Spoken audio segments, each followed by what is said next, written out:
Item ಯಾವುದೇ ಇರಲಿ try ಮಾಡಿ ಆಚಿ ಚಿಕನ್ ಮಸಾಲಾ. ವೇದಿಯಲ್ಲಿ ಹೋಗೋ ದಾಸಯ್ಯನ ಸಿಎಂ ಮಾಡಿದ್ರು ಓಕೆ, ದಾಸಯ್ಯನನ್ನೇ ಸಿಎಂ ಈಗ ಒಪ್ಕೊಳ್ತೀವಿ ಅಂತ ಅಂದಂತಹ ಜಮೀರ್.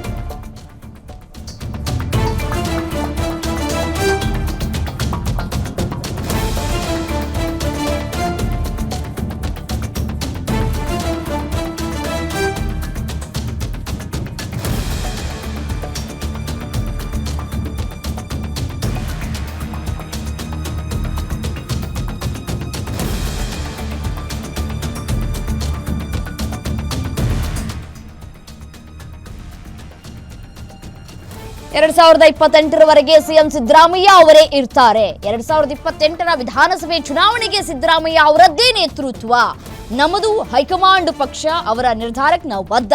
ಬೀದಿಯಲ್ಲಿ ಹೋಗೋ ದಾಸಯ್ಯನ ಸಿಎಂ ಮಾಡಿದ್ರೂ ನಾವು ಒಪ್ಕೊಳ್ತೇವೆ ಅಂತ ಹೇಳಿ ವಿಜಯನಗರದಲ್ಲಿ ಸಚಿವ ಜಮೀರ್ ಅಹ್ಮದ್ ಹೇಳಿಕೆಯನ್ನ ಕೊಟ್ಟಿದ್ದಾರೆ.